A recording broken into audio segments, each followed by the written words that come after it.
उपसा अवैध असल्याचा तहसीलदारांचा अहवाल आणि खासदारांनी थेट बीडशी केलेली तुलना यामुळे सोलापूर जिल्ह्यातील माढा तालुक्यातलं कुरडू वादात अडकलं। कुरडू ग्रामस्थांनी या बदनामी विरोधात आज बंद पाळला, रस्त्यावर उतरत घोषणाबाजी केली। मात्र यातून साध्य काय झालं? ना गावाची बदनामी पुसली गेली आणि अवैध मुरुम उपशाचे डाग धुतले गेले। पहा हा रिपोर्ट।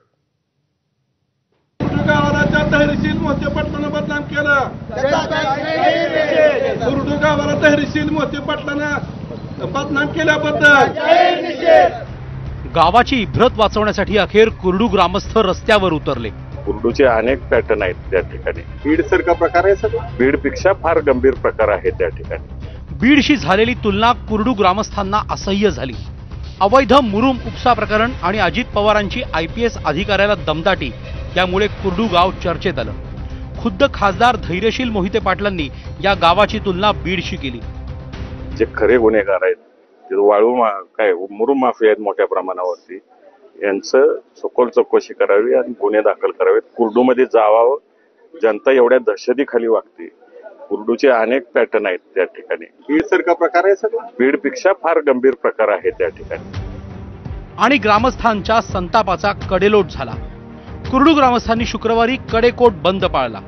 सकाळी 9 वाजता गावातले ग्रामस्थ छत्रपती शिवाजी महाराजांच्या पुतळ्यापाशी जमा झाले आणि खासदार धैर्यशील मोहिते पाटलांच्या विरोधात घोषणा दिल्या। खासदार धैर्यशील मोहिते पाटील यांचा निषेध असो। गावची खरी परिस्थिती काय आहे अडचणीची, त्यामुळे गावकऱ्यांनी एक निर्णय घेतला की कुठेतरी ह्या गोष्टीच्या समर्थनासाठी आमच्या समर्थनासाठी गावाने एक निर्णय घेतला की गाव बंद करण्याचा। त्यासाठी आज कडकडीत बंद आपण पाहताय त्या ठिकाणी जे काही खोटे गुन्हे दाखल झालेले आहेत ते तत्काळ पाठीमागे घेतले जावे आणि त्याच्याबरोबर सध्या गावामध्ये 71 रस्ते जे आहेत त्याच्यामधले बरेचसे रस्ते खराब झालेले आहेत, त्या रस्त्याचं मजबूतीकरण केलं जावं। मजबूतीकरण करण्याच्या अगोदर जरी सध्या लगेच तात्काळ करणं शक्य नसेल तर मुरुम वगैरे टाकून तरी ते रस्ते आता त्या रस्त्यावरनं ये जा करण्यायोग्य करण्यात यावे, ही प्रमुख मागणी राहील।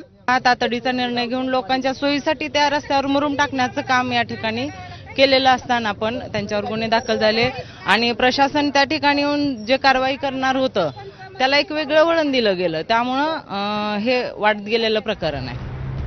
एवढंच नाही तर बीडशी तुलना करणाऱ्या धैर्यशील मोहिते पाटलांची गावच्या माजी सरपंचांनी थेट वाल्मिक कराडशी तुलना केली।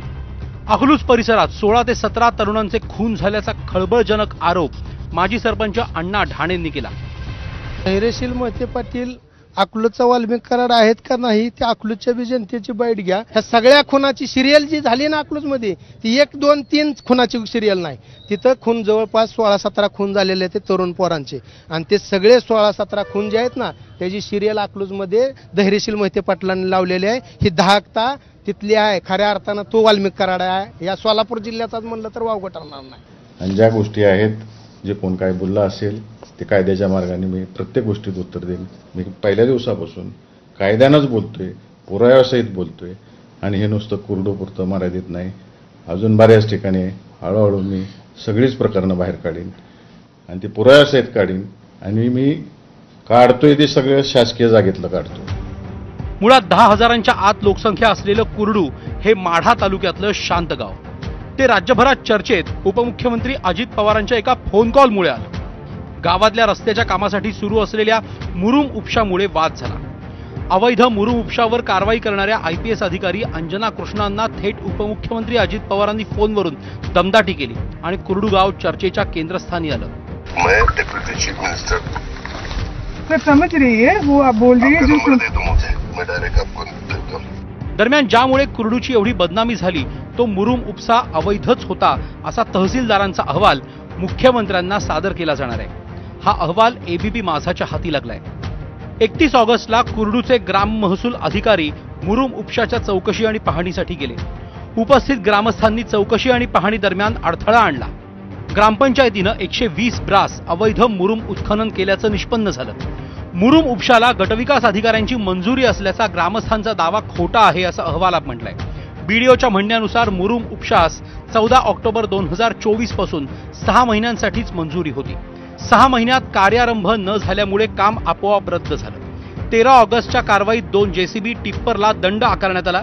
वाहन मालकांवर FIR दाखल करण्यात आली। कुर्डूमधलं उत्खनन पूर्व परवानगी नसल्यानं अवैध आणि बेकायदेशीर आहे असं अहवालात म्हटलंय. ग्रामपंचायतीला 5,47,200 रुपयांचा दंडही ठोठावण्यात आलाय. मात्र ग्रामस्थांनी अहवालातले आक्षेप फेटाळून लावलेत. ग्रामस्थांकडे आलेल्या पत्रानुसार या कामाला 2026 पर्यंत मुदतवाढ मिळाल्यामुळे मुरुम उपसा अवैध नाही असं ग्रामस्थांचं म्हणणं आहे. आमचा तहसीलदारनं त्याची कातडी वाचवायसाठी अहवाल दिलाय. माझ्याकडे एक पत्र आहे, त्याच्यात 2026 पर्यंतची मुदत आहे. मी काय असा तोंडी बोलत नाही, मोगम बोलत नाही. माझ्याकडे पत्र आहे जे शासनानंच दिलेलं आहे. ते काम 2026 पर्यंत पूर्ण करायचं ते पत्र माझ्याकडे आहे. त्या अनुषंगाने मी बोलतोय. मी काय कुठलं तयार करून आणलेलं नाही. ते शिक्यानिशीचं पत्र असते. मात्र ग्रामस्थांचं काहीही म्हणणं असलं तरी प्रशासन आणि पालकमंत्री मात्र उपसा अवैधच होता यावर ठाम आहेत. अहवालामध्ये झालेलं उत्खनन हे बेकायदेशीर झालेलं असतं. त्या ठिकाणची जी कामं आहेत, कामं संपलेली होती आणि बाकी ते उत्खनन करायला कुठलीही परवानगी घेतलेली नव्हती. त्यामुळं झालेलं उत्खनन हे बेकायदेशीर होतं आणि ग्रामस्थांनी या संदर्भात काही लोकांचा विषय आहे, अख्ख्या ग्रामस्थांचा नाही आहे. त्यांनी ग्रामस्थांनी त्या अशा काही लोकांनी गावालाही वेटीला धरू नये. जी वस्तुस्थिती आहे ती समोर आली. त्यातनं सगळ्यांनीच आता ग्रामस्थांनी काही गोष्टी समजून घेतल्या पाहिजेत आणि प्रशासनाने काही गोष्टी समजून घेतल्या पाहिजेत आणि समन्वयानं जाऊन पुढे काम केलं पाहिजे. कुर्डूत पोलीस अधिकाऱ्याला दमदाटीवरून अजित पवार अडचणीत आलेत. त्यातच मुरुम उपसा अवैध असल्याचा अहवाल आल्यामुळे अजित पवारांची आणखीनच कोंडी झाली आहे. रेव्हेन्यू डिपार्टमेंट आणि होम डिपार्टमेंट हे दोन्हीही उपमुख्यमंत्र्यांच्या आदेशाखाली येत नाही. तरी त्यांनी फोन करून जर केलं असेल तर रूल्स ऑफ बिझनेस प्रमाणे पण त्यांच्यावर कायदेशीर कारवाई होते. तर या तिन्ही गोष्टी होणं अपेक्षित आहे. त्याच्या विरुद्धची मी कंप्लेंट दिलेली आहे. काही होणार नाही ही देखील खात्री आहे. म्हणूनच मी आता प्रशांत भूषणची बोलून त्यांच्याकडनं मी पिटिशन मागवून मी ते सोलापूरला फाईल करून अजित पवारांवर कारवाईची मागणी करणार आहे. आता मुख्यमंत्र्यांनी जो अहवाल मागवला होता तो अहवाल आलेला आहे. तो अहवाल आणि या संदर्भात दाखल झालेले FIR ह्या दोन्ही गोष्टी जर एकत्र केल्या तर त्याचं अगदी स्पष्टपणे दिसतंय की तिथे जे चाललेलं उत्खनन होतं ते बेकायदा होतं. आता गावकरी बाकी सगळ्यावर गुन्हे दाखल झालेले आहेत. मुख्यमंत्र्यांनी अहवाल मागवलाय. प्रश्न असा आहे तो अजितदादासारख्या जबाबदार माणसाने आपल्या अधिकाराचं अतिक्रमण करून त्या महिला अधिकाऱ्याशी ज्या पद्धतीचं वर्तन केलं त्याच्यावर काय होणार. एरवी पांढऱ्या शुभ्र कपड्यात वावरणाऱ्या कुर्डू ग्रामस्थांवर अवैध मुरुमाचे डाग उमटले. त्यामुळे गावाची तुलना बीडशी झाली. यामुळे संतापलेल्या ग्रामस्थांनी बंद पुकारला. मात्र प्रशासनाचा अहवाल थेट मुख्यमंत्र्यांपर्यंत पोहोचतोय. मुरुम उपशातून राजकारणाचा चिखलच हाती लागला. ना गावाचे प्रश्न सुटले ना बदनामी हटली. कॅमेरामन सचिन जाडेसह सुनील दिवाण, ABP माझा, कुर्डू.